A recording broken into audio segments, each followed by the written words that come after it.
Я беру интервью Даши Колосовой. У тебя же нет музыкального образования. Почему? Есть? Настя занималась 8 лет танцами. Ты решила стать диджеем. И куда ты пошла? К кому ты обратилась? Дал ему попить, а там была кислота. Он выплюнул, типа, просит воды, пьет воду, а там тоже кислота. Блин. Он меня хватает за ногу, такой, типа, ты стейдж-менеджер Настя? Я такая, нет, я с ним буду играть back-to-back. Правильный В вариант. Берлине на день рождения Армы 17. Не хватает адского трэша, недосыпов, этих всех перелетов. Скучаешь? Да, конечно, скучают.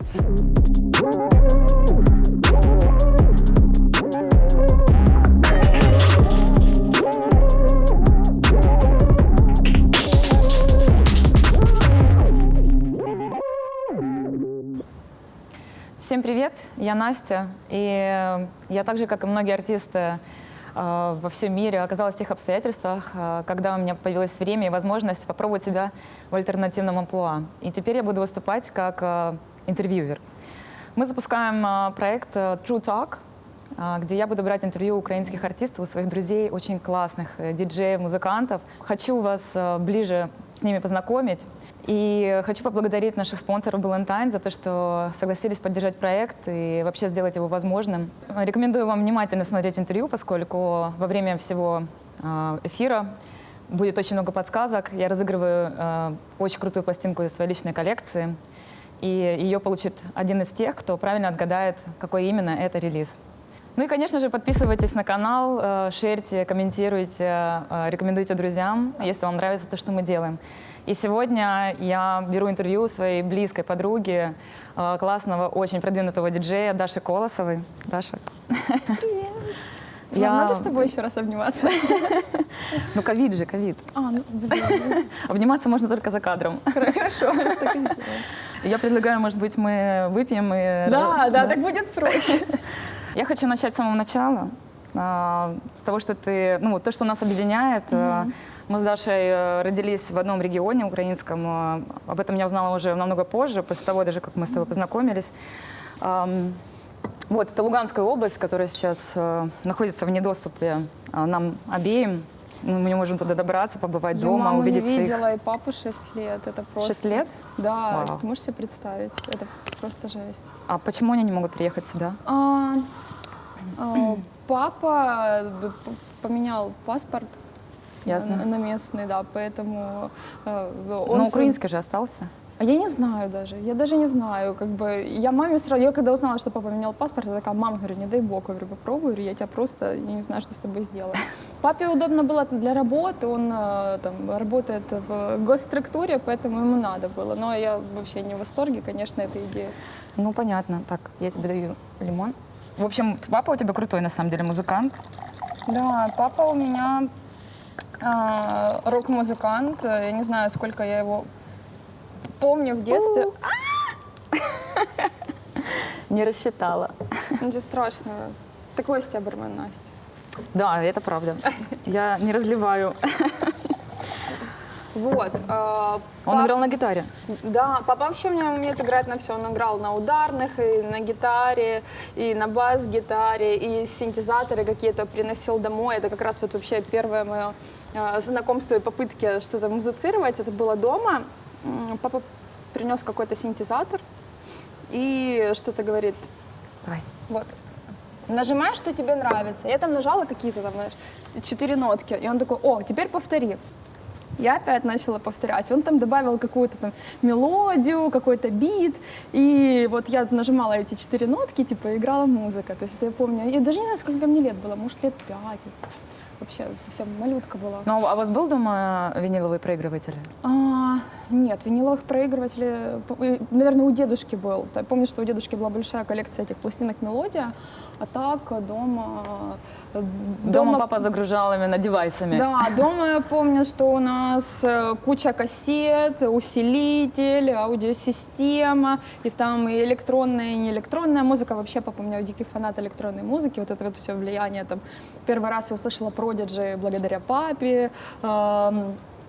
Chemical Brothers, Crystal Method, Groove Armada, это все от папы, от папиных кассет. Круто. Но у меня это было от сестер, потому что мои родители не увлекались, не интересовались электронной музыкой, поэтому, ну, то, что это был твой папа, это вообще супер Папа левел.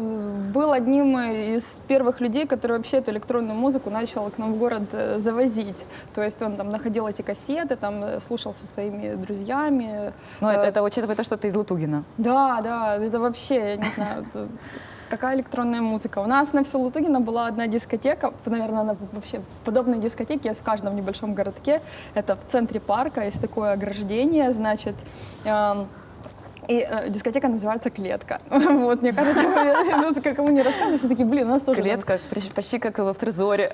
Да, ну и там большая сцена, какой-то непонятный звук, приходит туда молодежь, там и проигрывается музыка с компьютера, там, или там... С компьютера? Ну Я да. помню, я еще кассеты на карандаше мотала. Ой, это тоже, это я прошла. Кассеты на карандаше, да, тоже были. И я как-то выкладывала пост, вот, кстати, по поводу кассет. В принципе, вот все мое детство я слушала музыку на кассетах. Потом уже там чуть позже, я не знаю, сколько мне лет было, там уже ближе, наверное, к 10-11, там дома появился музыкальный центр на 3 диска, там еще тоже был кассетник, в общем, куча-куча всего там. И так как я имела опыт с кассетами, знаю, что пленка может жеваться, Ну да, заклеивать, вот это рваться, всё, да, да. заклеивать, Я заклеивала тоже. либо она может, там, например, заживаться, перевернуться, и вот этот есть эффект реверса, который я не знала, что такое реверс. Мне было лет 10-12, наверное, тогда был такой супер популярный хит Жук, Амага. Я, на самом деле, кстати, я офигела, вот я буквально там 4 года назад узнала, что это трек украинского чувака из Черновцов. При прослушивании этого трека, уже на тот момент с дисков, у меня вот создавалось такое впечатление, будто вот этот вокальный сэмпл, он будто бы вот эта кассета, которая играет наоборот. То есть я не знала, что такое реверс. Блин, ну похоже же. И мне было так интересно, что в какой-то момент я взяла кассету, с этого музыкального центра перезаписала с диска на кассету трек, взяла, достала пленку, перевернула ее, вот так вот загнула, значит, и вставила обратно, и прослушала. И знаешь что? Это оказался Caution Catch. Да ладно? Да. И я об этом вот год назад написала пост, вспомнила эту историю, думаю, блин, это ж нужно быть... Ну да, настолько любопытная, такое чтобы... любопытное, да, чтобы да. это все провернуть. И ребята, кто-то отметила этого Тараса, и он говорит, да, типа, так оно и было. Офигеть. Я не Вообще. знала об этом. А я узнала, там, будучи, не знаю, совсем малой. Ну, да, было интересно. Но при этом у тебя же нет музыкального образования. Почему? Есть? Да. Я, правда, Ты не закончила музыкальную школу, я отучилась 4 класса, а потом я... Класс чего? Фортепиано, Фортепиано. да. А почему бросила? А я заболела сильно, у меня не было времени, я там очень долго лечилась. Ну и потом уже не вернулась, Да, походу. и потом уже не вернулась. Потом я начала просто заниматься вокалом, ходить там на всякие кружки, то школьный хор, то еще что-то, а в музыкалку так и не закончила. Ну а танцами ты занималась, гимнастикой? Танцами, Настя занималась 8 лет танцами. Так получилось, что вообще моя мама, она работала в клубной среде, ну условно клубной, почему? Окей, ладно, там в Лутугино был один клуб. И мама там начинала работать от бармена, потом стала администратором, потом в какой-то момент это место закрылось, и она с чуваком открыла уже вдвоем заведение. И вот тот первый клуб, боже, как он назывался, я даже не помню. Короче, там была дискотека, причем самая настоящая, был свет, все дела, и были пиджейки, были го-го. И вот девочки, которые работали как пиджейки в этом клубе условном, они преподавали танцы. И, то есть как бы это были реально классные современные танцы, они там танцевали как раз вот под все это, там, продижи и так далее. Круто. Да, и поэтому... Это какой год приблизительно было? Мне было... Я просто пыталась понять, совместить это со своими переживаниями. Я и была опытом. в классе 5, по-моему. Это 5 класс, сколько? 4 класс? Вот, короче, это было где-то 5 класс. Я даже помню, как мы познакомились. Короче, мы праздновали мое день рождения, И папа меня повел в клетку впервые, вот, прикинь, на дискотеку. И я там просто и так, и сяк танцевала. Потом мы пошли в какое-то другое заведение, как раз здесь сидели Лена и Люба, эти девочки там своими бойфрендами, там какая-то компания, папа меня туда привел, и я там тоже так танцевала и сяк. И когда мы уже уходили, Лена говорит: слушай, приводи малую танцевать, типа, ей же нравится, типа, давай вот будем заниматься.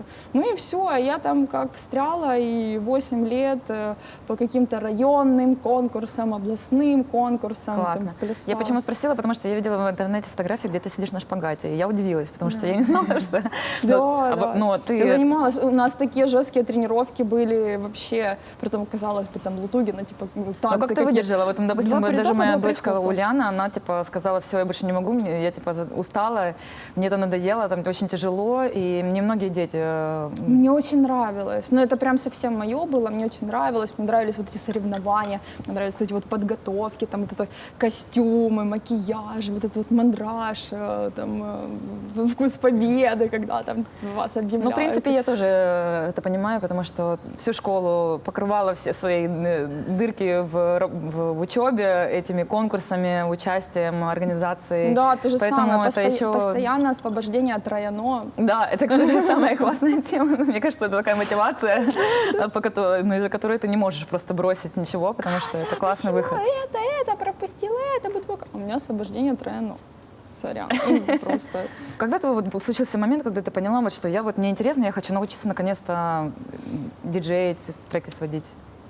Вообще идея попробовать себя в диджейнге у меня, наверное, еще там вот как раз... Я помню, ты говорила на какой-то конкурсе «Мисс чего-то там», Да, да. когда тебе было 11 лет, ты сказала, вот, да, что то есть на тот момент я хочу быть диджеем. Папа мой, там в Лутугино был когда-то клуб, я даже не знаю, как он назывался, но это как раз был у меня на районе, и потом его закрыли, и спустя какое-то время построили там церковь.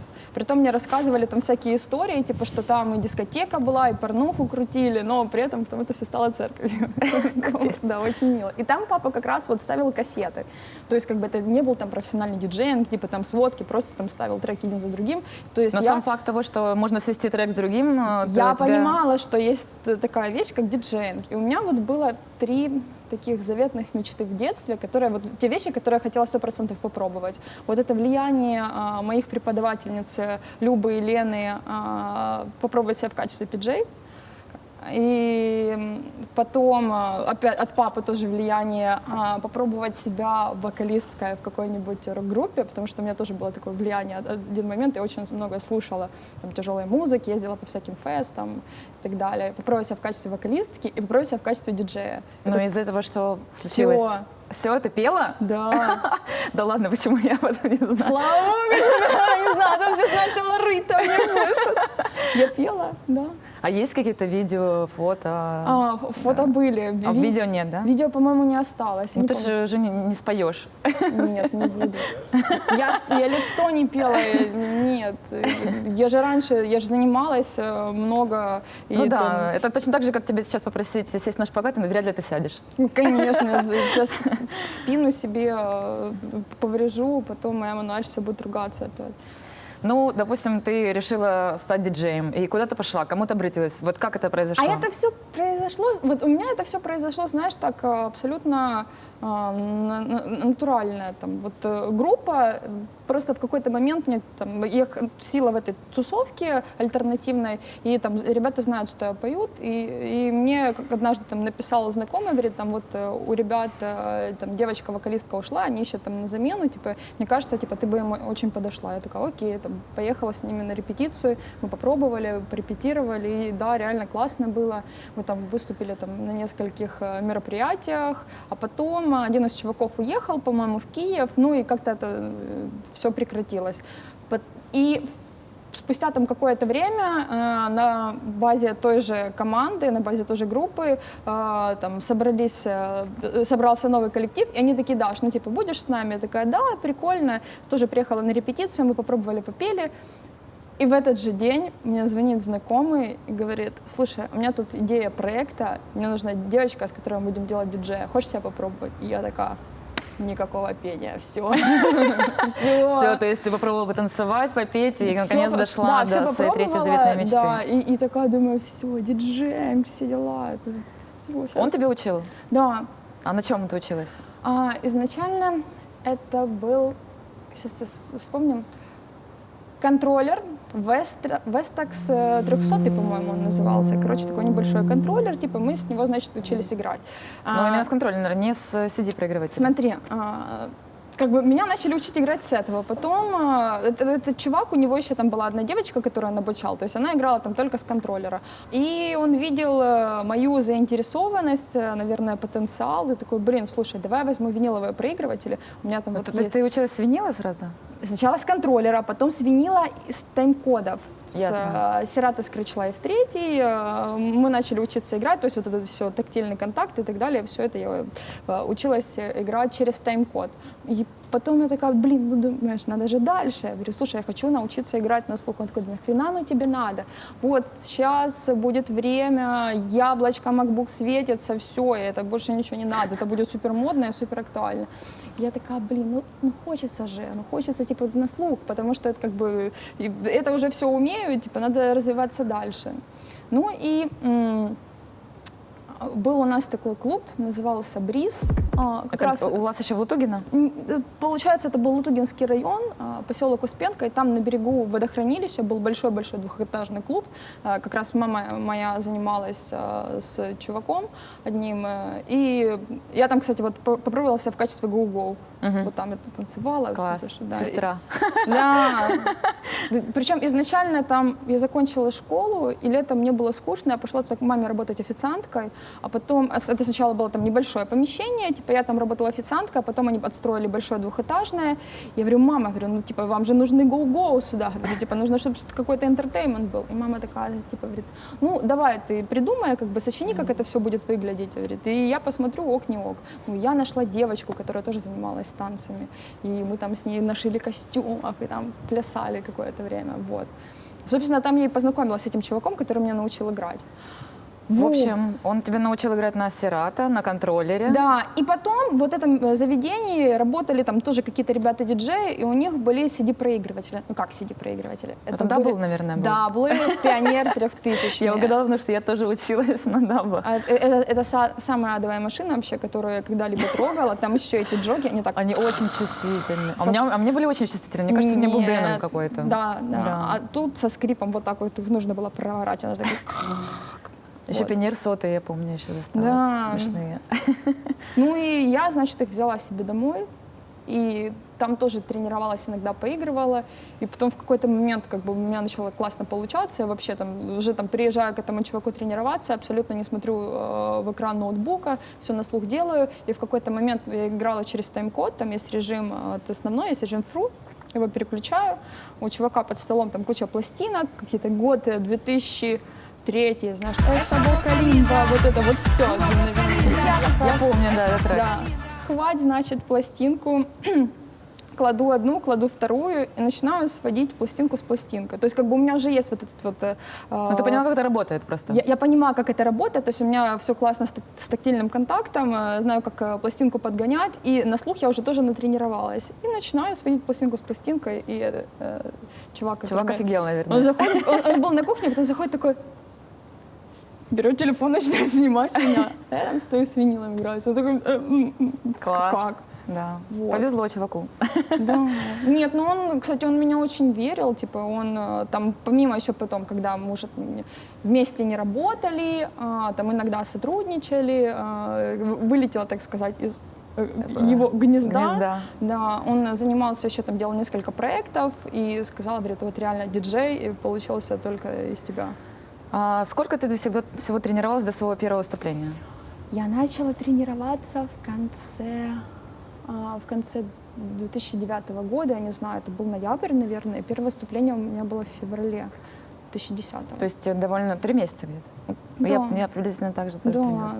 Ну, то есть как бы я не сразу, типа, научилась 2 кнопки жать, поехали, там, танцевать. Но у меня к тебе специальный вопрос, потому что очень мало людей знают, что ты изначально была топлес-диджеем.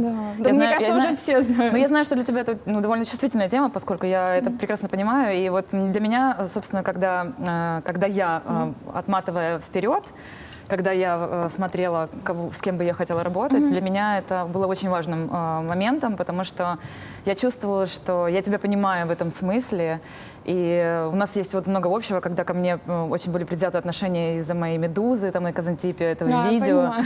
Да, и все там, типа, ждали, что я там приду, буду выступать, там, танцевать, орать. В зеленом платье. В зеленом будешь платье прыгать, обязательно, да. Это все было неотъемлемой частью. Но вспомни эмоции, когда тебе этот чувак говорит, ну вот, Даш, ты готова? Типа, но я хочу, чтобы это было вот так вот. Как это было? Ну, Как он смотри, тебе предложил? Смотри, во-первых, я уже тогда загорелась, сколько мне там, лет 18 было. Мне уже было так интересно, ну все, понимаешь, все, готова рвать и метать. А у чувака как бы более такие коммерческие цели. Да, и он такой, знаешь, он манипулятор. Если ему нужно, он продавит кого надо, типа сделает так, чтобы было только как он сказал. И он, знаешь, как бы вот это все меня научил играть, и потом я отыграла выступление, и он тут подходит к тебе, говорит, ну смотри, говорит, как бы, вот мы-то играть научились, то все, говорит, ну понимаешь, мне интереснее работать вот там с таким проектом, и объясняет почему там. То есть, если обычному диджею для того, чтобы развиться, нужно там 3 года и так дальше, то топлес диджей за полгода мы сразу начнем там гастролировать. Я такая думаю, блин. Типа, ну как бы я не на это соглашалась, ну а уже давать заднюю куда? Тут как бы мне уже дали все потрогать, я уже все вот почувствовала, и мне хочется уже что-то делать. Ну я такая, блин, думаю, а в принципе, а что там такого страшного? Еще знаешь, я постоянно такая... Ну ты без комплексов, я Вообще, поняла, да. Вот, кстати, после того, как на меня начали давить, я понимаю, что типа, блин, вот я раньше и так могла, и вообще ни на что не обращала внимания, а сейчас, знаешь, такая более... Осторожная. Да, Ну, я думаю, это сдержанная. потому, что ты ценишь то, что ты уже наработала. Да, Это поэтому ты по-другому реагируешь. Определенно. Но на тот момент... А тут как бы я была готова... На все. Нет, Ну, не на все, но... Я была готова, что мы сейчас будем рвать и метать, гастролировать, слава, бабки. И, собственно, для этого это все и делалось. А как на это отреагировали твои родители? Ты пришла, сказала, мам, слушай, я вот еду типа на гастроль. Ну вот, или как они увидели, или как это произошло вообще, о том, что они узнали? С папой, я помню, был конфликт, а мама, в принципе, она такая абсолютно лояльная, типа... Главное, чтобы ты была, типа, довольна. Ну да. Потому Ну, что... папе понятно, почему не понравилось. Конечно, Это ж папа. конечно, не понравилось. Но ты все равно решила это сделать и сделала. Ты помнишь свое первое выступление? да, я помню. Где это было? Я помню, это в Луганске был клуб «Эгоист», по-моему. Или нет? По-моему, в «Эгоисте». Да, у меня еще был такой костюм, был красный плащ, такой Чокер. застежка, нет, это был часть плаща. Вот, да. И да, это было первое выступление, причем самое интересное, что я отыграла сет, собралась и поехала потом на Панацею в Колизей. Это был первый приезд в Я Панацеи. недавно видела у тебя фотографию, где ты типа писала, что с бэкстейджа Панацея, или что-то у тебя была фотография какая-то. Да. Забавно. Ну да. Ну то есть тогда ты уже интересовалась более сложной музыкой. Да, то есть как бы вообще моя любовь к драм-н-бейсу и какой-то более сложной музыке, там, она зарождалась еще давно и шла параллельно с тем, чем я занималась. Ну, То есть можно сказать, что драм-н-бейс была первая такая более агрессивная, ну как бы Нет, агрессивная, это была не самая первая агрессивная музыка. Отматываем назад, поехали. Все-таки папино влияние с тяжелой музыкой не прошло тоже мимо.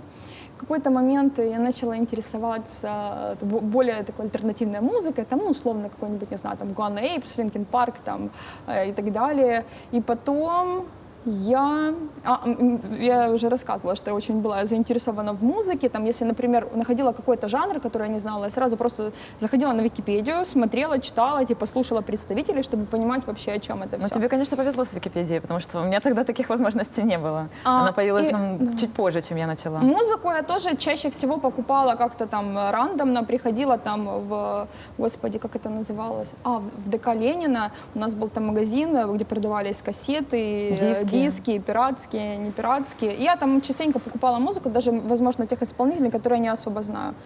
Потом, я помню, как-то продуктовый магазин возле моего дома, там появился отдел с... У меня утонула оса. Нужно достать осу из напитка.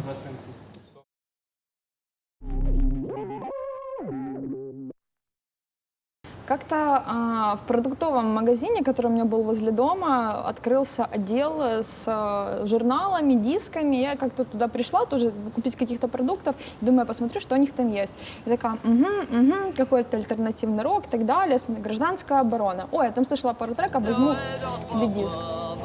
И пришла домой, включила из первого... А там просто там не было альбомами, там вот так вот все подряд. Частично треки «Гражданская оборона», частично Егора Летова какие-то там треки, а частично его проекта... Можно материться? Егора Пизденевшая, это его проект. И в конце там, помню, была еще Янка Дягилева.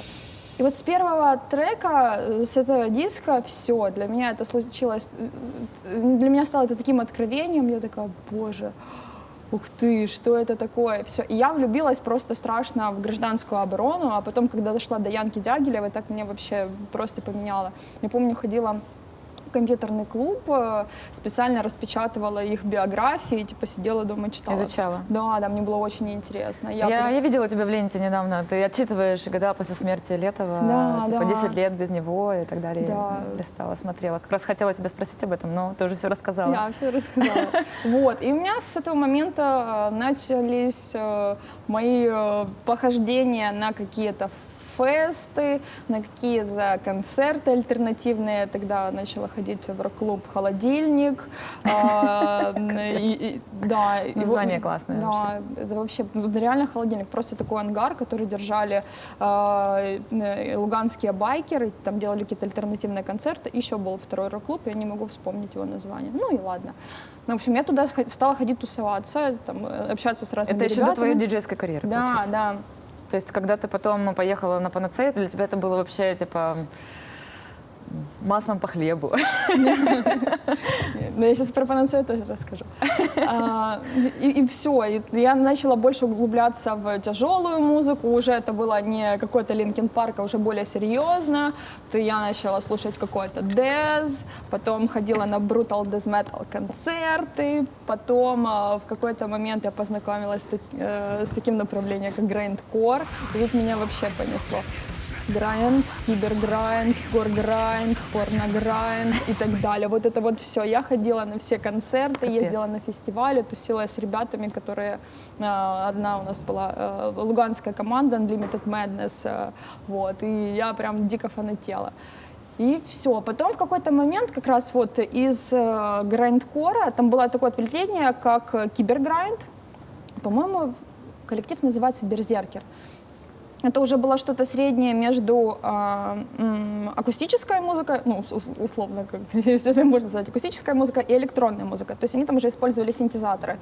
Из этого жанра я вышла в такие направления, как терроркор и спидкор, которые уже вот это ближе к брейкору, но только намного быстрее и агрессивнее. Вот я в какой-то момент это все слушала, тоже фанатела, а потом уже после брейкора как раз вот туда вышла в джанглово, драм-н-бейсовую волну, хардкор и так далее. И меня стала интересовать больше электронная музыка. Вот, поэтому как бы кто такой Панацея я знала. Я помню, я сидела дома, когда вообще объявили, что к нам приезжает Панацея впервые в истории. У меня была... Какой это был год?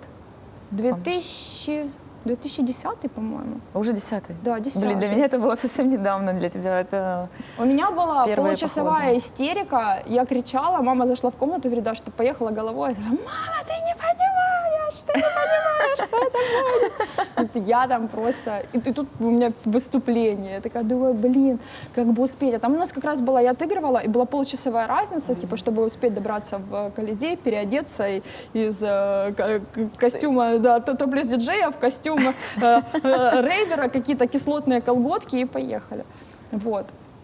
Но, ну, то есть ты вообще как бы, то есть у тебя было первое выступление, ты типа вышла, отыграла и пошла по своим делам, собственно. Ну да, нет, ну как бы для меня все равно это было волнительно, так немножко странно. Ну да, это странно, потому что это же все-таки первый опыт. Ну, честно говоря, больше переживала, чтобы я нормально сводила.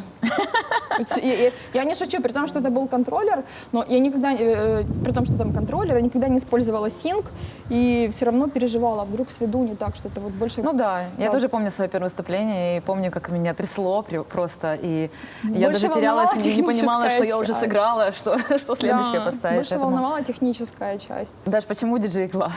Потому что тут у нас выступление на носу, а названия все еще нет. И Стас просто, мы сидели, что-то думали, там придумывали разные названия. И Стас в какой-то момент ляпнул, а давайте будет игла. А почему? Ну, типа, потому что ты же играешь с винила, типа, вот там контроллер, все дела, там, и также, типа, делаешь там инъекцию музыки, там, людей, там, все. Ну, короче, вот это вот... Закрутили концепт. Да, закрутили. А потом, если что, придумаем другое название. Но оно как-то прижилось, типа, прикольно, как раз есть вот эта вот идея, почему, и Ну да. оно запоминающееся. Ну, вообще, да, коротко и ясно. 4 буквы, все. И сколько ты проработала как диджей-игла и где ты побывала? Где ты успела побывать? Смотри, у меня же был какой-то момент, когда я играла там топлес вперемешку с нетоплесом, и потом уже последнее время там дорабатывала уже не топлес, просто как диджей, то есть не диджей, а просто диджей, но опять же с ником Иглой. Диджей-игла, да. Да. Поездила, в принципе, нормально, там, и в Европе кое-где играла, там, в Азии. Я помню, ты в Гонконге жила или в В Шанхае, да. Я там какое-то время поездила там по лежащим странам, а потом мне предложили контракт в Китай. На 3 месяца, ты говорила? Да, нет, сначала на 2 месяца. Сначала мне предложили контракт на 2 месяца, это был 2011 год, конец 2011 года. Мне предлагают поехать в Китай, там типа условно неплохие деньги. Я думаю, ну прикольно поехать посмотреть другую страну. Ну, я приезжаю, значит, соглашаюсь, приезжаю, значит, туда. И так получается, что там, всем артистам, которые работали на тот момент, там, им делают команду, то есть, получается, диджей, например, и еще там с ней какие-то 2 гоу-гоу, там, или там какой-нибудь там шоу-балет, или еще что-нибудь. И, в общем, мне представили там 2 девочек, и мы с ними гастролировали.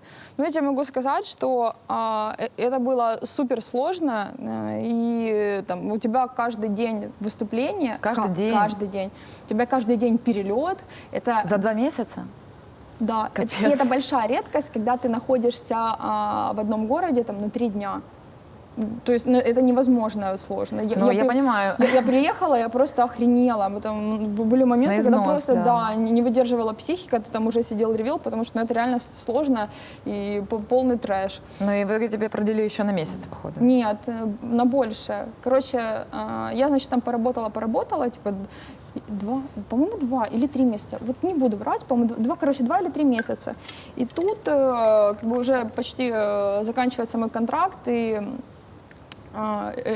директор вот этого агентства, в которое меня пригласили, говорит, что Даш, а ты не хочешь типа остаться еще, только давай мы тебе будем платить нормальные деньги. Оказалось, типа, что я тогда ездила, по-моему, за месяц зарабатывала 1000, по-моему. Капец, серьезно? Да. За вот этот месяц, когда ты каждый день выступаешь? Да. Жесть. А там большой процент забирал себе Ну, конечно, Стас, да, потому что он меня отправил, Ну, его понятно, оборудование и так далее. Так ты с оборудованием туда еще поехала? Конечно, да, но я ездила, я играла через тайм-код на тот момент, потому что там это нельзя... удобно. Вся музыка у тебя в ноутбуке, там ты можешь подстроиться под любой жанр, формат, под любой клуб, у тебя все в ноуте есть, тебе очень удобно. Вот, и там, если стоят виниловые проигрыватели, подключил виниловый тайм-код, стоят CD-проигрыватели, подключил диски, все, поехали, играем. Вот, и мне, значит, предлагают остаться еще, но с условием, типа, что мне будут платить уже 2,5 и там Стасу какой-то процент. То есть поменяли Да. правила. И Стасу не понравилось, типа там Стас начал просить процент больше, и потом у нас еще там случается с ним конфликт, я говорю ему: Стас, типа, я тебе, сейчас приедет девочка, которая там тоже из твоей конторы, я оставляю твое оборудование, я говорю, а ты иди там тусуйся. Короче, это было моментов брейкап. Да, я с ним перестала работать. Но да. ты почувствовала тоже себя уверенной уже, Конечно, что ты можешь сама уже двигать. Мне начали денег нормальных платить, я там могу себе позволить, я там приехала, купила себе MacBook, купила себе сама первый iPhone, купила себе этот Serato Scratch Life 3, который тоже денег стоит, наушники, все себе заказывала, еще и домой там деньги отправляла. И потом ты вернулась, какой год был, получается? Я в итоге пробыла там 5,5 месяцев. Ого. Ну, в общей сложности. Потом вернулась домой, и как раз так вовремя получилось. Мама с папой развелись, мама переехала на другую квартиру. Я тут как раз приехала с деньгами, я и туда еще отправляла. И мы начали там делать ремонт, покупать какую-то там технику и так далее. Но я потусовалась недолго, я не знаю, там, может, где-то полгода в Украине, потом поехала на другой контракт. Даже 2013 год, Казантип, твой первый. Кстати, меня уже там не было. Ты меня пропустила. До приезда на Казантип мне казалось, что я уже что-то понимаю в электронной музыке, но все равно вот был вот этот барьер, что я не знала, где проигрывать там не условно ADM. И когда я приехала туда, я думала, что я там в принципе что-то понимаю, но поняла, что все это время я будто бы смотрела в другую комнату через такую щелочку, а потом передо мной распахнули дверь, и я увидела, как все есть на самом деле. И для меня это был вообще шок и откровение. И я такая, блин, да вот же оно все, вот эта музыка проигрывается.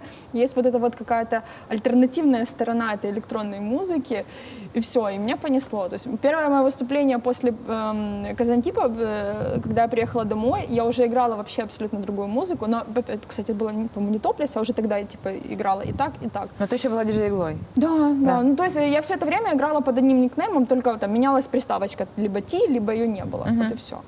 И я прям офигела. Я вообще, конечно, пожалела, что я не поехала раньше. Я собиралась еще поехать в 2012 году или в 2011.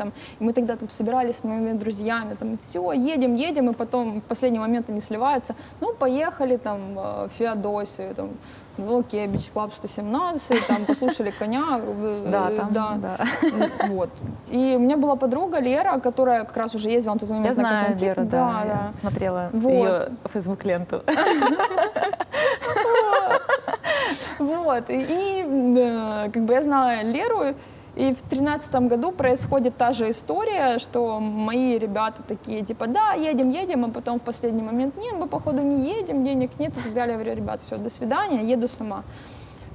Вы поехали с Лерой, я помню, у вас есть видео, я тебе присылала.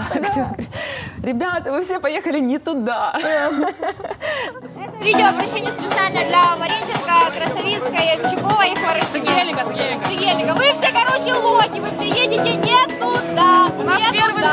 А это, блядь, специально для вас, чтобы вы понимали. Это было такое смешное видео, я смотрела, блиндажка еще такая малая.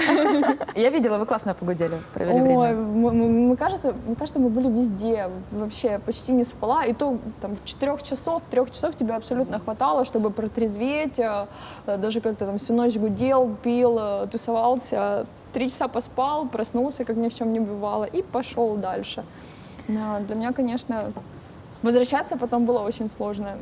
Ну, я понимаю, да, я проходила этот этап, поэтому я как раз в 2006 году была там резидентом, но это было намного заранее, чем ты туда доехала, но, тем не менее, я помню эти впечатления, поэтому, конечно, Казантип — это такое необыкновенное место. Я еще в последний день отравилась, понимаешь, я в последний день там в Поповке финально поужинала, типа, и поехала, и потом уже в пути понимаю, что мне плохо. То есть мне тут плохо и морально, и физически. Самоубийство какое-то. Вообще. Так, а когда был переход на Дашу Колосову? Когда ты созрела? Вот с этого момента я начала поигрывать уже другую музыку. То есть у меня уже были выступления там, как и топлес, как не топлес, но в Луганске вот у нас открылся на тот момент заведение, называлось оно «Да Винчи», и там вот начались первые какие-то дипхаусовые тусовки. Поэтому я играла вот на вот этих мероприятиях в «Да Винчи», играла какой-то там дип, тек и так далее. Потом случается война. И что дальше? Ну и как бы сидим, значит, все без работы. И я такая думаю, что делать? И как бы люди явно тусоваться не хотят, и работать как-то надо. Мне предлагают еще один контракт в Китай. Типа поехать на месяц, там отыграть резидентом уже. То есть без топлеса, без ничего. Я туда ехала резидентом. И в одно место, без переездов? Да. Каждый день играть по 45 минут. Прекрасно. И нормально вообще, у меня даже таких условий нет. И один выходной, и мне туда платили классные деньги. И поэтому я такая думаю, все, еду, как раз пережду этот момент. Настя вылетала из Донецкого аэропорта. Я тоже. А через месяц его уже не буквально, было. да, вот я тоже где-то Даже меньше. в конце апреля я улетала оттуда. Да. И меньше тоже, чем... Слушай, блин, ну как так может быть? У нас столько вообще переплетений удивительных. Ну класс. Ну. Я уже там каталась в туре, правда, недолго, по югу Китая, и последние 2 недели работала в клубе в Шанхае, там, то есть как резидент. Ну и потом приезжаю домой. Домой это в Луганск? Не. Ты прилетела в Киев? Нет. Короче, я на тот момент, у меня были интересные отношения, я познакомилась с чуваком. Ну, как познакомилась? Это тоже, кстати, интересная история, если могу рассказать. Давай. На Казантипе. Собственно, как-то в какой-то из первых дней, по-моему, там то ли 2-й, то ли 3-й, еще до апофеоза, что-то ходила, изучала территорию, там, зашла туда, зашла сюда, пошла на пространство, посмотрела, какой-то там транс играл, дальше иду, прохожу мимо Трелки, там брейк-сухо валит, классно, я такая, о, иду. И захожу прям вот сам этот проход на Тарелку, захожу туда, и стою, танцую, и вижу вот рядом с собой чувак, просто супер упоротый, вообще максимально. Он встает, падает, поднимается, пытается что-то с собой сделать. И я такая, боже. А у меня в руках бутылка шампанского, я такая, на, чувак, типа, попустись, типа, все хорошо. И все, и как-то, ну, типа, увидела, запомнила. Пару раз я потом еще видела на территории, даю 5, мне говорит, привет, наркоман. И все. Я ему рассказываю эту историю, оказывается, его кто-то дал ему попить, а там была кислота. Там не кислота, там, скорее всего, был бутерат. Это была известная история на Казантипе. Да, там была кислота, кислота, и он выплюнул, типа, просит воды, пьет воду, а там тоже кислота. Блин. А он с камерами, со всем своим добром, вот это вот там ползал, его, я не знаю, там то ли друзья, то ли кто там обмотали эти камеры вокруг него, как их не украли, вообще непонятно. Что не потерять, да, капец. Ну и, в общем, мы начинаем общаться, оказывается, супер прикольный чувак, у нас очень много общих тем, и потом в какой-то момент мы с ним начали встречаться. То есть ты из Китая прилетела в Краснодар, что ли? Да. Ты к этому вела. Тебе подлить? Да.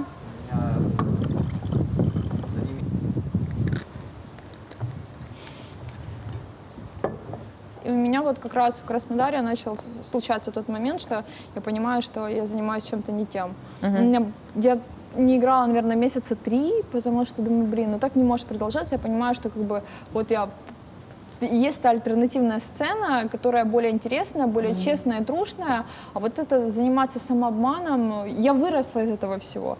Как бы какие там деньги бы не стояли на кону, но я понимаю, что мне это уже не интересно. Ну, выросла, выросла. Да. Я себя просто обманываю. Но при этом как бы там иногда там, соглашаюсь на какие-то выступления, потому что это, естественно, мой заработок. Ну и, собственно, ты же скучаешь, все-таки играть нам очень нужно, важно. Ну вот у меня в Краснодаре как раз мои первые выступления в качестве техно-диджея. Ну, там, конечно, там была непредвзятая публика, которая тебе ничего, в принципе, наверное, не знала. Это были первые твои выступления под Дарья Колосова? Даркей. Даркей. Да, я тогда себе придумала этот ник Даркей. То есть после диджей-иглы была Даркей? Да, я себе придумала ник Даркей. И вот мое первое выступление, как уже в техноамплуа, состоялось в Краснодаре. То есть это был какой-то небольшой бар, в котором... Это был единственный бар вообще, где проходили там разные тусовки. Притом там как и какой-то техно, и хаус, и какая-то альтернативная музыка, там все подряд было. Но слушай, ну забавно, что мы с тобой там не пересеклись, потому что я там довольно часто выступала. Да? Вот. И, значит, я там начала вот, поигрывать. Еще помимо, так как я находилась в России, мы там частенько ездили на какие-то мероприятия в Москву, то мы первая арма, то монастерию, то есть как бы уже начала там конкретно вливаться в эту тусовку, там знакомиться, ознакомливаться и понимать, потому что, блин, вот как это все круто, это все вообще по-другому, и то, чем я занималась, потому что то, чем я занималась, это все как бы, это мишура, шоу и...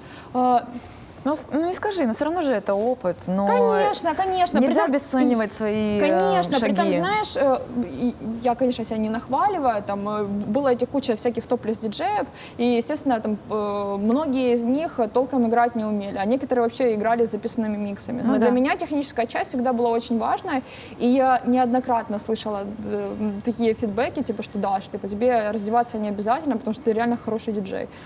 И я такая думаю, блин, вот, ну да, ну как бы все равно же понимаешь, что это как бы это лучше работает, это больше работает там на промоушен, это с этого больше денег. Но потом Краснодар закончился, ты поняла, что это не твое, и что было дальше? В Краснодаре просто у меня наступил тот момент, что как бы, ну, в Краснодаре я там играла, типа, отыграла потом еще несколько выступлений. Там следующее мероприятие меня опять зовут в тот бар, в котором играла самый первый раз. И там был уже только на одну меня был биток такой, что за всю историю бара столько людей не было. И все, и как бы я понимаю, ну вот, Все, всё, да, уже поехали. пощупала. И все, и как бы я сижу все равно в Краснодаре, оттуда очень сложно там куда-либо выбираться, если куда-то лететь, нужно с пересадкой в Москву и так далее, у меня уже заканчиваются деньги, у меня там были последние, не знаю, 200 евро, я думаю, так, надо валить, короче, в Киев, что делать уже.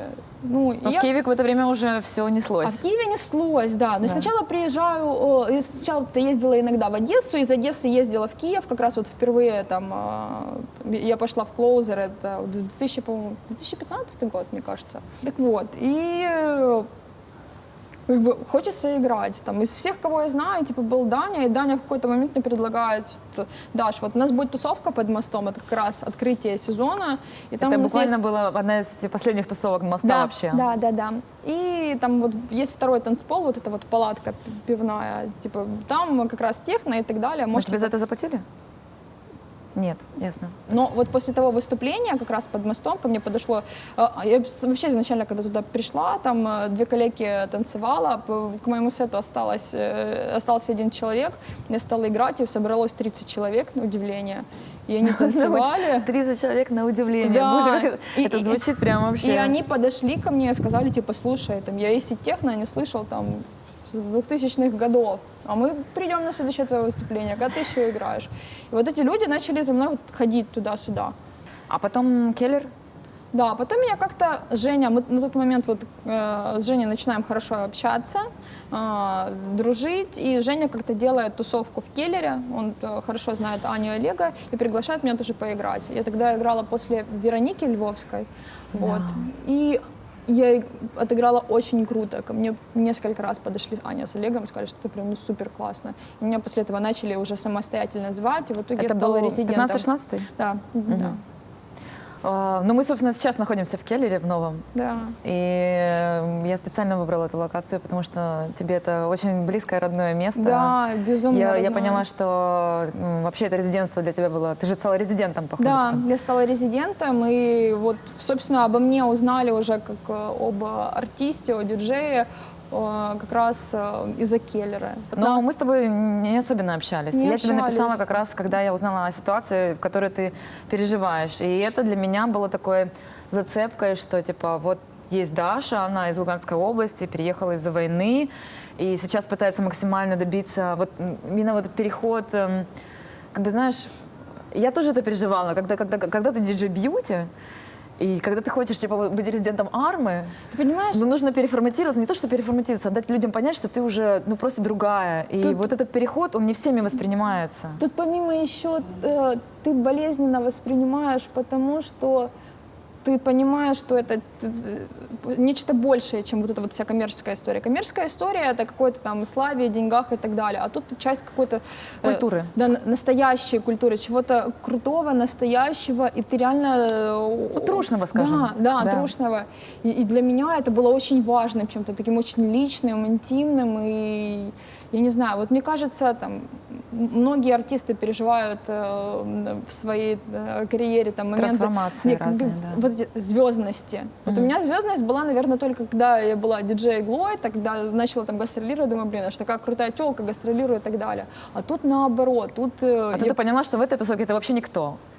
Я до сих пор себя не ощущаю кем-то таким, знаешь, супер важным. Когда ко мне подходят люди, здороваются, там, пытаются сфоткаться, для меня это вообще что Ну, это смущает, да, я понимаю, что да. происходит. А раньше такого не было. Просто, знаешь, мне очень сильно обнуляет и приземляет то, что я очень много интересуюсь историей. Там, вот знаешь, когда ты смотришь какие-то документальные фильмы, смотришь на тех чуваков, которые все это придумали, ты понимаешь, какой ты лох вообще на самом деле. Типа, реально. И ты думаешь, блин, вот это просто какой-то вообще недосягаемый уровень, насколько это классные, трушные чуваки, и при этом для тебя это большая честь быть частью этой этого культуры, движения, да, принадлежать этой культуре. Поэтому вот это меня очень сильно приземляет. У меня случился в жизни очень сложный момент, когда я почувствовала, что я выгорела. Я даже перестала испытывать интерес к электронной музыке, вообще к этим вечеринкам, поездкам. Мне было, ну, не то чтобы тошно, а я себя чувствовала пустой, абсолютно опустошенной. И я всерьез говорила со своим менеджером и агентом, что буквально еще чуть-чуть, и я типа сваливаю. Ну, типа я типа не вывожу, и мне тяжело. Но вот в этот момент я думаю, блин, ну у меня же такой ресурс крутой. Я там типа, ну, у меня там контакты у нас и так далее. Вот пока я еще типа до конца не сделала последний выдох, мне нужно поднять кого-то другого и оставить, грубо говоря, даже взамен. То есть потом самой уйти и оставить кого-то другого. И я на тот момент присматривалась к нескольким вариантам в Киеве. Не в Киеве, даже в Украине, грубо говоря. Но было 2 претендента, и я изучала обоих. И я помню, я тебе писала, что типа пришли там свои миксы. Там, Я офигела. Причем, знаешь, как это случилось? Я как-то случайно познакомилась с Мигелем в клоузере. Типа, я знаю, что там он твой менеджер и так далее, что он ко мне добавился. И вот как раз перед тем, как ты писала, ну, может, где-то за месяц, он что-то там пишет, типа, ой, это все, а ты уже там гастролируешь где-то по Европе? Я такая, ну, у меня там вот есть какие-то пару выступлений. Ну, потому что я ему сказала, что я присматриваюсь к тебе. Вот, и он такой, типа, а менеджер у тебя есть? Я такая, нет, думаю, странно как-то. Блин, ну тебе вообще нужно какого-нибудь европейского менеджера заиметь. А у меня в тот момент вышел, как это случилось, я отыграла на 20 Foot Radio виниловый подкаст, и он Залетел. Мне кажется, на данный момент он самый популярный и прослушиваемый подкаст, да, вообще за всю историю радио. И мне написали чуваки из Нью-Йорка, Еротик подкаст, типа, запиши для нас миксы, и я записала для них миксы, после этого мне добавилась куча чуваков, начали присылать кучу промо, там, писать какие-то ребята, запиши еще, и мне вот написали ребята из Польши, и что мы делаем тусовку, типа, там, давай ты к нам приедешь играть. И я тогда играла с Чарлтоном из Морда и SPF DJ. Вот. То есть я была одним из хедлайнеров. Это как раз у меня вот до нашего выступления это случилось первый такой серьезный там, серьезное мероприятие за границей уже там в качестве Дарьи Колосовой. Класс. И вот мне Мигель, значит, написал, я такая, типа, думаю, интересно, к чему это он вообще написал, что он спросил. Я просто ему сказала, помнишь мой боли-рум первый? Он был в марте, по-моему, в Бельгии, и это была как раз та встреча, когда я Мигелю объяснила, что я хочу, и что я выбрала тебя, на самом деле, что мы просто изучали больше, как бы, твои... Я тебя, помню, запрашивала миксы, давай, там, типа, покажи, вот что ты написала, играешь. я просто сижу в шоке, значит, Мигель написал, Настя написала, вообще, что происходит. Ну, на SoundCloud. Нет, не подходит. Нужно, я хочу послушать, как ты играешь живую, там есть ли записи Это не миксы, а сеты, записи да, с вечеринок, выступлений. даже если они тебе не нравятся. Я специально создала отдельный аккаунт, позаливала все, что там у меня было. И сижу такая, думаю, ну да, даже не просто так, что ты хочешь от меня, женщина. Ну, а потом ты говоришь, давай встретимся. И я помню, как я сижу просто вообще, мы там с тобой общаемся, а у меня в голове просто какой-то белый шум, и тут ты меня просто ставишь перед фактом, ты даже меня не спросила, ты меня просто поставила перед фактом и сказала, типа, что вот там, у меня есть идея поиграть с тобой, и первое выступление у нас запланировано тогда-то, а у меня гастроли в Харьков, я думаю, что я буду делать с Харьковом. Ну, я, типа, там с ними разрулила, им сказала, типа, что, ребят, сори, не могу. Но вот я помню, мы с тобой посидели, пообщались, и я потом шла такая, 5 минут полной тишины, и потом я звоню Берче, говорю, Берч, тут, короче, такие дела произошли. Да, я тебя пригласила выступить со мной back-to-back. На самом деле, я очень редко играю back-to-back, но я подумала, что это будет классный, вообще правильный вариант. В Берлине на день рождения Армы 17. Да, я писала Наташе Абель о том, что я вот хочу, ну, типа, что я вот так вот вообще это самое стрессовое выступление в моей жизни было, ты просто не понимаешь. Ну, то есть у меня был вопрос к тебе, какое твое было самое волнительное выступление? Вот, мне кажется, вот это вот было самое волнительное, притом, нет, ты не понимаешь, знаешь, с одной стороны ты сказала, типа, мы играем ночью, я такая, ну, окей, все понятно, техно и так далее, типа, разберемся. Потом ты мне говоришь, типа, что нет, мы играем днем, а днем может быть все, что угодно. Подготовь что-то не попсовое, но при этом энергичное. как бы спектр это достаточно такой широкий. Я начинаю готовить просто. Я прослушаю музыку 2 недели какого-то ада, и вот чем ближе к выступлениям, тем больше мне не нравится моя музыка. Я уже в день мероприятия прослушиваю все и понимаю, что... Вернее, не в день мероприятия, а в день, когда собираюсь вылетать, я прослушиваю все и понимаю, что полное говно. Думаю, ну окей, я просто переволновалась, перенервничала, я прилетала как раз за день до нашего сета. Сейчас приеду, посмотрю локацию, успокоюсь, там выпью, потусуюсь, типа, и все будет хорошо. Я приезжаю и вот так вот просто я тусуюсь. У меня просто такой стресс, мандраж, думаю, ну окей, ладно, там, поеду сейчас, просплюсь перед сетом, приеду, будет все окей. То же самое, просыпаюсь, у меня в голове полная каша, и наш сет еще переносят, типа там, по-моему, сначала на час, то есть все, мы играем в одно время с Ниной Кравец, то есть для тебя это все равно, для меня это катастрофа. Нина Кравец играет на соседнем танцполе, значит, все будут у нее, я не понимаю, что вообще будет у нас, но получилось Ну, все классно было. Да, и Да. вот меня попустило ровно тот момент, когда я вышла Ну, у за нас еще пульт. площадка, у нас был танцпол Да. больше просто. Да, у нас и он еще был такой с дневным светом, Да, было совершенно очень- другая атмосфера, Да. и мы очень классно поиграли. Ну, и я стрессовала ровно до того момента, пока не вышла за пульт. Потом вышла за пульт, встала, смотрю, тут ребята яты стоят, там машут, давай пить. Каталин, которая уже на тот момент знала, типа, и как ты знаешь, типа, вот все. Попустила. Вот ровно в тот момент, когда вышла за пульт.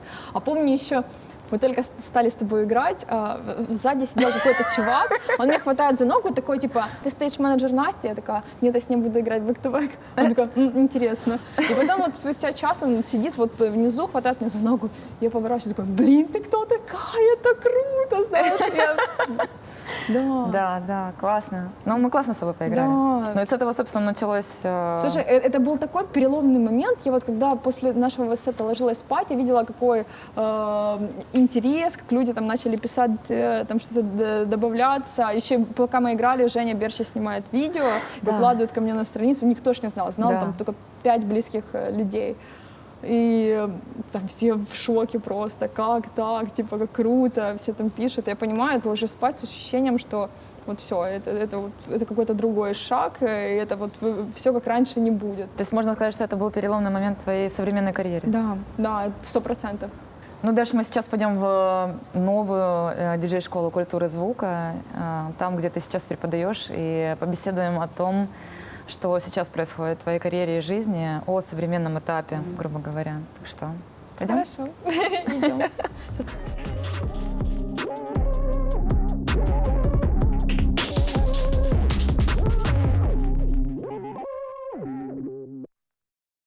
Ну что же, мы переместились в другое место, и мы на данный момент находимся в школе диджеинга «Культура звука». Не только диджеинга, кстати, тоже продакшена. Вот. Но какое значение это имеет в жизни Даши Колосовой, нашей сегодняшней гости, мы узнаем по ходу разговора. Даша, я хочу спросить тебя о современном моменте твоей карьеры. Ну, что случилось, когда мы все сели на карантин? Что поменялось? Чему ты научилась? И вообще, как это все происходило для тебя? То есть ключевые такие моменты очень важные.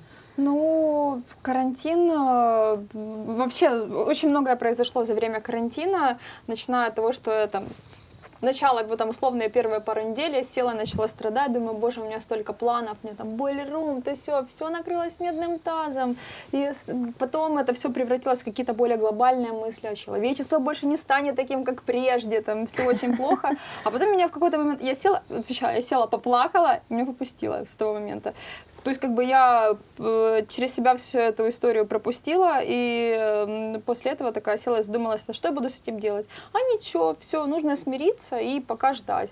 Но в какой-то момент это ожидание переросло же что-то такое нудное, раздражающее. Ты вот ждешь чего-то, а что-то это не происходит.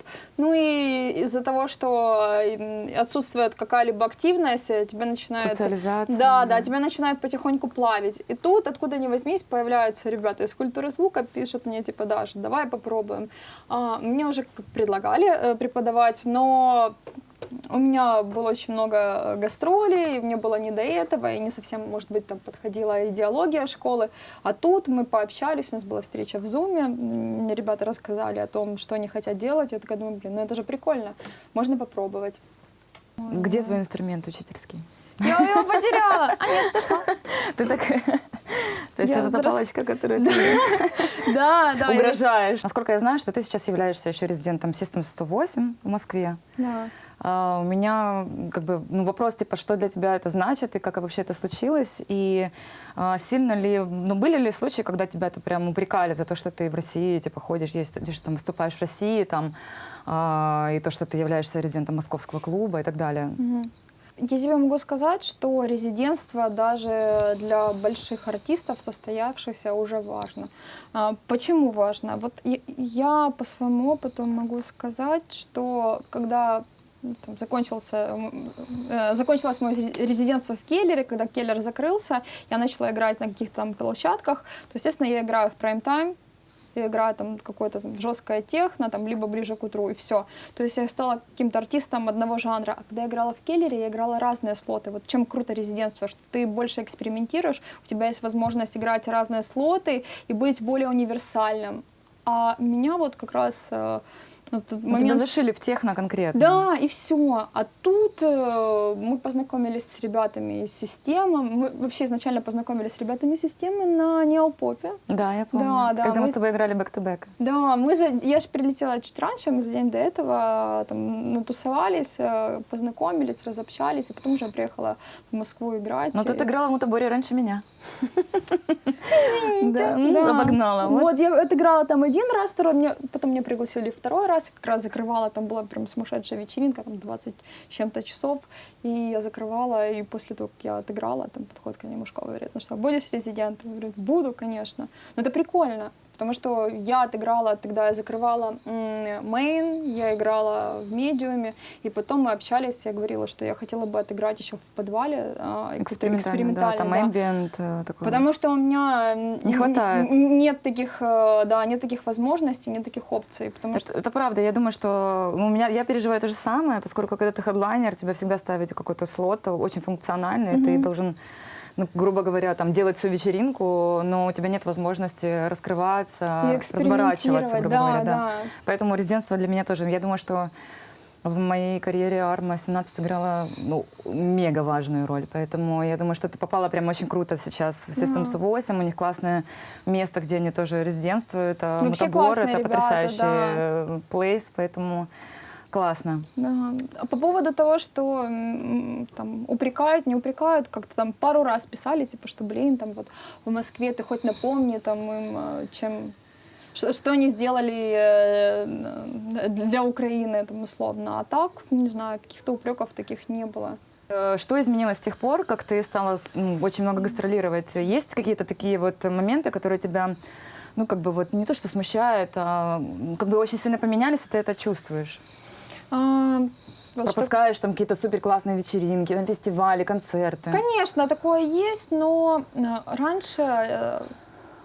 Там даже по опыту прошлых лет я могу сказать, что вот как раз из-за того, что ты постоянно отсутствуешь, ты постоянно где-то не в родном городе, у тебя нет основной компании, то есть у тебя нет каких-то друзей, то есть у тебя есть знакомые, с которыми вы там иногда встречаетесь, общаетесь, а вот по сути ты достаточно одинокий человек. Там, если у тебя есть там какой-то бойфренд, это еще ладно, но у тебя нет каких-то друзей.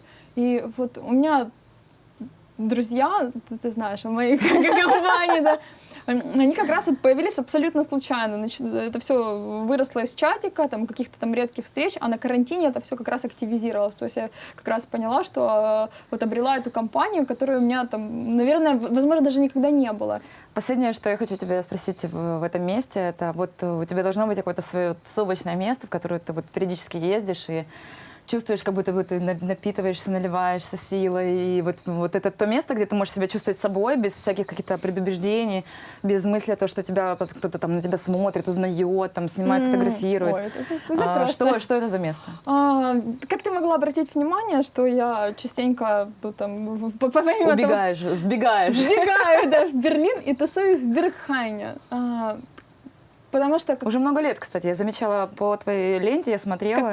какой бы ни была тусовка киевская, там, open-minded, открытая, все равно есть вот этот момент, знаешь, что там тебя шушукается, там, где-то ты там засветился, что-то ты поделал, там, а тебе это как-то говорят и обсуждают. А в Бергхайне, там, если меня, конечно, это и встречают, то все равно, типа, там, все в основном пофиг. На своей волне. Да, вот для меня вот каждый поход в Бергхайн это вот прям такое, знаешь, обнуление. Я слышу абсолютно разных артистов, там, начиная от какой-то там супер быстрого техно, заканчивая там каким-то Доната Доти, и ты думаешь, блин, как классно. Или там, когда, там, не знаю, Сережа это вкал просто в воскресенье, в середине своего сета, типа в воскресенье на понедельник в 4 часа утра ставит Snap Power, и ты такой думаешь, что? И понимаешь, что это классно работает. Ну, то есть у каждой музыки есть свое место, Свое время. место, да и время. То есть и это настолько вот классно и уместно, и вот я таким образом, мне кажется, даже учусь. То есть я там приезжаю, Ну, конечно, чтобы да. оторваться, и меня вообще никто там не трогал, и не было никаких там потом сплетен, предубеждений и так далее. Плюс я таким образом учусь. Классно, что у тебя есть такое место, которое так, типа, чисто тебя Да. прочищает. Ретрит. Да. Айди, да. Да. Ну что, поехали на Поехали. пикник?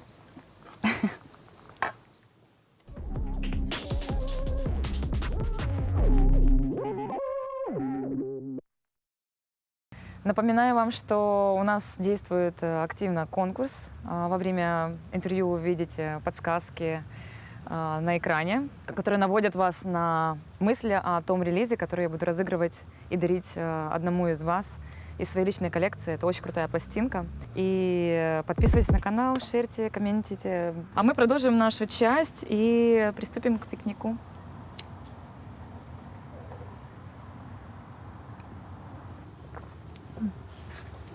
Мы с тобой недавно выступали под Кабмином. Да. Вот у меня вопрос. Очень многие говорят, что музыка вне политики. Это не так. Я сейчас Ну буду... подожди. Все, поехали, Детройт. Типа музыка вне политики. Насколько ты считаешь, вообще возможно ли артисту быть аполитичным? И как вообще это... Вообще, как ты к этому относишься? Поскольку я не могу быть аполитичной. Ну, не то, что потому, что у меня муж политик, а вообще, в принципе, я всегда чувствовала себя активной в этих вопросах. Вернемся к истории и коллективу Underground Resistance, который считается прародителями, праотцами техномузыки. Они свою идеологию черпали из музыки Public Enemy, и это была музыка протестов, музыка против расизма, против дискриминации, против корпораций и так далее. То есть это изначально часть техномузыки. Помимо того, что они вели какую-то борьбу с коммерцией, они еще вели социальную политику. Поэтому, когда изначально вся музыка построена на том, что она завязана с политикой, то есть это сложно отрицать. Тем более, когда ты понимаешь, что у тебя есть голос, у тебя есть влияние, и ты можешь направлять как-то людей, то... Ну, да. Да, Это ресурс определенный. конечно, да. конечно. И этим не пользоваться очень странно. Так как тебе игралось под Кабмином? О, ты видела, мне кажется, ты видела. Ну, конечно, я видела, я была рядом с тобой. Но вообще движение... Это было в какой-то мере странно, дико. Сюрреалистично немножко. Да, сюрреалистично. Типа как такой супер контраст. И при этом это было настолько интересно, знаешь, это так вот подкупало, у тебя столько энергии было, это такой прям, блин, мы стоим напротив кабинета министров, тут играет Дэйв Кларк просто перед зданием государственным, и не знаю, у меня столько энергии было, ты видела, как я там плясала, сходила с ума, и при этом, уже после того, как я отыграла, походила, понаблюдала за всем этим, я встретила Руслана Мейса, мы с ним стояли, общались, и понимаю, что это такой достаточно важный исторический момент в истории украинской электронной музыки в первую очередь, не только для того, чтобы поддержать ребят, чтобы у них была возможность зарабатывать деньги, не сидеть, не знаю, не бомжевать на карантине, а еще и это такая заявка, что электронная музыка — это все-таки часть культуры. Не только это какие-то там наркоманы, которые там валяются в туалетах, не знаю, по подвалам, а это еще и настоящая часть культуры, которая у нас почему-то игнорируется из вот этих вот стереотипов. То есть если там Германия, Берлин, это давно уже осознали и поняли, что клубный туризм — это тоже важная часть культуры, да, да, культуры. У нас все, кстати, очень зашорено. Ну, да, несерьезно относятся, и все по финалу скатывается к наркотикам, к Наркоманы разврату. вышли потанцевать, фу, боже, какой позор. А что тут такого позорного? Никто не мусорит, там, никто никого не оскорбляет, все просто мирно вышли и танцевали. Получали удовольствие, там, радовались, надевали маски и себя хорошо вели. Тем не менее, мы поговорили об тех обстоятельствах, которые вообще в Украине, о том, что там все без работы и так далее. Но насколько я понимаю, что в Украине государство не поддерживает артистов по той самой причине, что артисты, допустим, не платят такие налоги, как платят везде в остальных странах. То есть у нас реально шара. У нас, считай, офшорная зона. Мы платим, если, дай бог, артист завел себе ФОП, то он платит со всех налогов всего лишь 5%, что вообще невообразимо. Ну, когда я говорю, рассказываю эту историю своим друзьям в Европе, они все такие глазами смотрят на меня, говорят, мы переезжаем в Украину, срочно. Ну, потому что такого ты не найдешь нигде. И, конечно же, такой налог, как ты, в принципе, можешь рассчитывать на суперподдержку равностильную, там, которую дают в Германии или там, в Испании, в других странах, если у нас, ну, это очень теневая как бы индустрия на самом деле. Толком никто-то и не просит поддержки, а просят просто не мешать. Ну, то есть, в принципе, вот, да. Культура есть, она самобытная, мы ее сами построили, сами сделаете, но просто не мешайте. Вот там ездят люди, существует этот клубный туризм, к нам приезжает очень много ребят из Европы, из других стран, только чтобы посмотреть на наши клубы. Что я могу сказать под конец? Я должна признать, что вот ты сейчас переезжаешь на новый адрес, и кажется, что ну как бы у тебя есть работа, ты работаешь в культуре звука, параллельно как бы это заработок все равно, ты можешь себе обеспечить, что не могут себе позволить очень многие артисты. И я очень за тебя рада. Спасибо. Это на самом деле очень круто, что ты такая самодостаточная, самостоятельная и независимая. Но все равно не хватает вот этого... Вот я как раз хотела спросить, а чего тебе конкретно не хватает Не хватает сейчас? адского трэша, недосыпов, этих всех перелетов. Скучаешь? Да, конечно, скучают. Я не скучаю пока что. Я еще не знаю, я соскучилась. знаю. Так, понимаешь, прикол в том, что до карантина я в вот этом всем турне, в каком-то там трэше, знаешь, горящая машина, ты в нее садишься и горишь, типа, я себя чувствовала комфортно, а ты наоборот. И потом случился карантин, ты себя чувствуешь супер классно, а я такая... Ну, блин. я понимаю, почему. Потому что я уже реально выдохлась немножко, а у тебя только все понеслось. Это очень разные уровни, и... Я понимаю, что я вообще не домашний человек. Не, понятное дело, что прикольно там дома посидеть когда-нибудь. Ну, ты насиделась, короче. Я насиделась очень быстро и очень. Но на данный момент хоть есть такая активность, что меня уже, в принципе, радует, что я... Ну да, ты реально занята, на самом деле. Да, я занята чем-то, потому что когда ты ничем не занят, у тебя очень много времени там, для самокопания, вот это вот там, что тебе вообще дискомфортно. Угу. И последний вопрос. Есть что-то такое личное твое достижение, которым ты очень гордишься, но о котором ну, никто не знает, или там, ну, не обращает на это внимания, вот что-то такое, ну, что для тебя было очень важно, но ты не придавала там огласки или что? Какое-то вот личное достижение. А можно я подумаю? Да, отвечаю на вопрос. Мне нужны фотографии, они вот тут лежат, Ань. В моем рюкзаке, найди, пожалуйста. У меня еще руки в сосисках. Нашла? Давай. Придумала? Всё, да, я придумала, про что я скажу. Наверное, я тебе как-то рассказывала, что после того, когда случилась эта история с хейтом, когда условно правда всплыла наружу, на меня это очень сильно начало влиять. Я помню, да. Вплоть до того, что у меня там начались моменты там, самокопания, которые переросли в самопоедание, и это все переросло потом в долгий курс психотерапии, антидепрессантов и так далее. И это все затянулось на 2 года. И вот тот момент, после такого длительного периода реабилитации, так сказать, я очень мало начала, вернее, я мало общалась с людьми, там постоянно сидела дома, потому что у меня были моменты, когда даже мне было сложно выйти куда-то, там, не знаю. Настолько? Да, Нет. выйти в магазин, который там 100 метров от твоего дома, я выходила, меня, значит, накрывала паническая атака, я разворачивалась и шла домой. Прям настолько серьезно. И за это время я перестала общаться с людьми, стала какая-то более, не знаю, молчаливая. И я это понимала. То есть, когда вот начала выходить из этого всего, из этого состояния, было впечатление, что я потеряла вот этот скилл общения, коммуникации, потому что за эти 2 года просто вот это сидение, нахождение в каком-то вакууме, меня очень сильно поменяло. И мне было так обидно, что я раньше была такая активная, вот такая разговорчивая, а тут мне просто... Я даже не знаю, чем общаться с людьми. И для меня это Ты прям... очень закрылась, получается, захлопнулась. Да, да. И как бы, знаешь... И когда это было? На ментальном уровне, это вот прошло где-то год-полтора назад. И вот на ментальном уровне я понимаю, что я хочу опять быть такой, как раньше, а у меня не получается, потому что за эти 2 года все очень сильно поменялось, и мне было так обидно, знаешь, вот я этот момент очень сильно переживала, что меня очень сильно поменяло, и не в ту сторону, которая мне нравится. И вот как-то по итогу это все так случилось натурально, что я вот наконец-то освободилась от этих оков, и сейчас я себя чувствую максимально счастливым человеком. Для меня это прям такое, знаешь, большое достижение. Для меня это очень важно, что это произошло. Давай за это выпьем. Давай.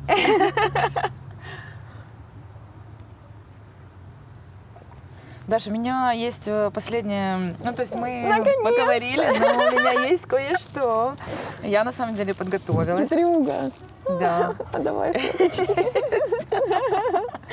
Есть некоторые моменты, которые я хотела бы с тобой обсудить. Ну, то есть есть...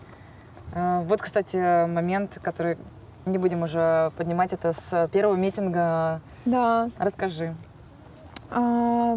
Опять же, возвращаясь к тому, что я человек с такой с активной социальной позицией, я не могла не пойти, не поддержать клуб, не поддержать сцену. Это был митинг, когда случился вот этот вот легендарный киевский прием. Я на тот момент играла в Чернигове и должна была прям садиться, выезжать, уже ехать в Клоузер. Я очень хотела послушать Слип Архаева, и мне тут просто я уже выехала, мне пишет друг, мол, не спеши, тут вообще полная жесть. Это когда в Клозер ворвались... Да. И вот, ворвалась полиция, и, грубо говоря, прикрыла ивент, и потом все вышли на первый митинг. Хотели закрыть, да. Это был первый митинг под Кабмином. И это было в декабре, было супер холодно, но все ребята вышли Я была где-то на поддержать. гастролях, да. Это было очень круто. Я тебе могу сказать, Костя Кулкэт такой говорит, а ну-ка, давай залазь на сцену, я буду тебя фотографировать. Он там на бэкстейдже тусовался, ну и, короче, нас туда занес. Это как раз, когда ты поехала на Казантип на свой первый со своей подругой. Да. Мне уже страшно. Чего? Я помню этот момент. Соня играла, и тогда начался, помнишь, сумасшедший ливень. И это вообще такой крутой момент. Это Outline 2015 Да, год. Outline 2015 года. Дневная часть. Играет Соня Мунир. В какой-то момент начинает просто идти сумасшедший ливень, а танцпол просто забитый до отвала. То есть Я там помню, не выйти, да. не пройти вообще никак. Все стоят статично. Соня играет с пластинок, начинается дождь. Я помню, у нее мокрые волосы, дождь летит на пластинку. аппаратуру, да? Да, она достает флешку, подключает флешку. Для того, чтобы она доиграла последнюю пластинку, подходят 2 чувака, растягивают куртку над вертаками. И она это все дело сводит, переходит на диджитал и ставит трек. Такой трайбловый, то очень было много барабанов, знаешь, просто и за счет того, что такой трек достаточно активный, у него супер крутой грув, люди просто начинают сходить с ума, на танцполе начинают все кричать, при том, что херачит ливень, и все такие «Ва!». Ну да, такие моменты всегда особенные. Да, это, кстати, тот Outline, когда мы с тобой познакомились, и ты сняла меня с Ниной Кравец, танцующих на бэкстейдже у Рикардо, и это видео потом разлетелось по всему миру. Нина, Рикардо, румыны, кто-то там еще, Соня, Там Зип, дофига было, да, там да. прям вообще Селебрити. All Stars. Техно-селебрити. Да. Ну вот у меня есть такие фоточки для тебя на память. Это тоже с Казантипа. Да, да, я тоже помню. И самое свежайшее, сделанное мною. Боже, какая жесть. Почему тебе на день рождения подарили Royal Canin? Я не знаю, это был... Мне подарили 2 подарка для кота. Мне подарили игрушку для кота, причем разные люди, и подарили корм для кота. Ну, это странно, я кстати, считаю. моего кота все любят. Иногда меня встречают на тусовках, говорят: Даш, пожалуйста, снимай почаще кота. Типа, заведи мой Инстаграм. Супер брейв. Это вообще, на самом деле, моя любимая фотография, потому что на этой фотографии ты такая, какая ты на самом деле есть. В этот момент Детройт Инфект играл Are You Married? Да, Are ты мне You говорила. Occupied? И фотография из Келлера, где ты играешь со Стасом back-to-back. Да, Станислав Толкачев. это наш первый бэк-то-бэк, после чего... Это вообще наша первая тусовка. Мы со Стасом познакомились только. Вот пошли тусоваться впервые. Это была схема бэкстейдж. Мы потусовались в отеле и потом поехали тусоваться в Келлер. И Стас тогда был впервые в Келлере, мы там с ним стали играть бэк-то-бэк, и потом после этой тусовки Стас захотел там делать вечеринки и делать заземление. Вот, кстати, классный момент про Стаса, хорошо напомнила, я сейчас тебе расскажу историю. Почему, как случился переход от Дарки к Дарье Колосовой? Вот, я тебе сейчас как раз расскажу.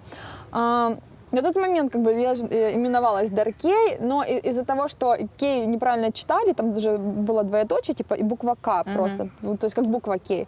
Читали как Дарк, писали как Дарк, как Жанна Дарк, понимаешь? И когда Стас начал делать вечеринки заземления, он никого не подписывал никнеймами, он всех подписывал... Полностью именем? Да, нет, по фамилиям. Ага. Просто русскими буквами там Колосова, Толкачев и так далее. Вот. И после этого, так как я стала резидентом тусовок, там частенько играла то под Дарки, то Колосова, люди стали путаться. То есть они знают, кто такая Колосова, но не знают, кто такая Дарки. Они знают, кто такая Дарки, но не знают, кто такая Колосова. Я поняла. И вот начало происходить эта путаница. У меня такое было между DJ Beauty и Настя. Вот да. тоже непонятно И было. вот начала происходить эта путаница, и в какой-то момент я думаю, блин, так просто возьму, оставлю Колосова. Потом Колосова не прикольно, возьму там целое имя Дарья Колосова. Но все равно иногда ребята, какие-то организаторы пишут Колосова, я такая: ребят, допишите, пожалуйста, имя, умоляю. Ну, в общем, мы закончили очень поздно, уже очень темно, и вы даже не представляете, как нас сейчас подсвечивает, чтобы нас было видно. Но, тем не менее, Даш, спасибо тебе огромное за то, что ты согласилась. Ты вообще мой первый эксперимент и самый любимый. Вот, ну и, конечно же, подписывайтесь на канал, шерьте, комментите и выигрывайте в конкурсе, потому что мы не зря его создали. Я разыгрываю одну из своих любимых пластинок и лелеяла ее, играла, протирала, молилась на нее и надеюсь, что она достанется хорошему человеку. Даже мне интересно, что это за пластинка такая разрекламировала. Даже участвуй в конкурсе, может, ты выиграешь просто. Вот, ну и спасибо большое за то, что смотрите. Смотрите обязательно следующий выпуск, буквально через неделю. И выигрывайте другие пластинки крутые, которые я коллекционировала, собирала. До следующей недели. Вот так. Пока.